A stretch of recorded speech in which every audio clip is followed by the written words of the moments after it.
Builder's Choice vinyl plank flooring is designed to be easy to install. It's 100% waterproof, doesn't require any acclimation, and can be floated over most hard subfloors without nails or glue. There are a few pre-installation steps you'll want to check off before getting started. We recommend you order about 5% more than the square footage you want to cover. Make sure the subfloor is dry, flat, level, and clean.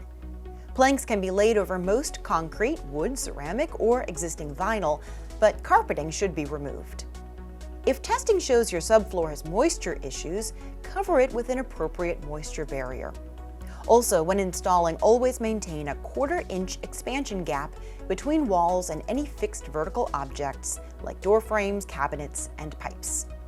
You'll need the following tools: a tape measure and pencil, 1/4 inch spacers, a quick or speed square, a utility knife or chop saw, and a rubber mallet. Measure the room at a right angle to the direction of the planks. The final row should be at least 1/3 the width of a plank.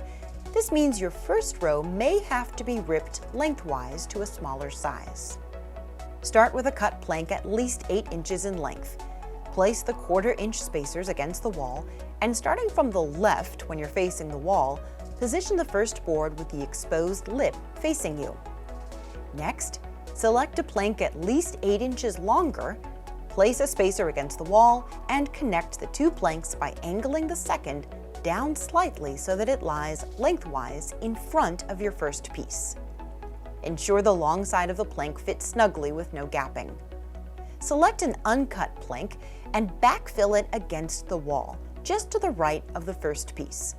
Use the rubber mallet to tap the butt seams or short ends together snugly. Using 1/4 inch spacers to maintain expansion space, continue staggering planks for the remainder of the first 2 rows to ensure proper engagement.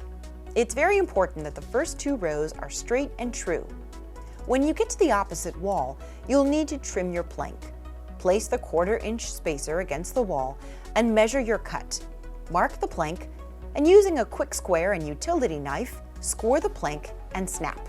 You can also use a miter or chop saw. Measure, cut, and install the last plank of the first 2 rows. For the third and remaining rows, planks no longer need to be staggered and can be laid in a row one right after the other. Continue connecting the long side of the plank first, and then slide the plank into place until the butt seams are in contact. Then lay the plank flat and gently tap all seams into place. As long as pieces measure at least 8 inches in length, you can use cut pieces from the previous rows as starter boards to reduce waste and avoid H-joints and repeating patterns. Note that you might need to undercut your door jambs in 2 places.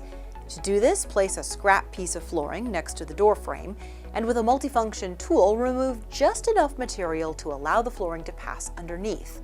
Continue installing rows and repeat this process on the other side. Once the doorway is complete, you can use a transition piece like a T-molding in the doorway to conceal the transition. Your final row may need to be ripped lengthwise in order to fit. You can use a circular or table saw, or just score the plank lengthwise with a utility knife, and while applying uniform pressure, snap it apart. If you need to remove a plank, separate the entire row by carefully lifting it up at an angle. Then separate individual planks by laying them flat on the ground and sliding them apart. If this doesn't work, you can lift up the planks slightly when sliding them apart, but be sure not to lift more than about 5 degrees. Last, remove all spacers and replace the baseboards or add molding like quarter rounds to cover all expansion gaps. And that's it! Be sure to check out our vinyl care and maintenance video next.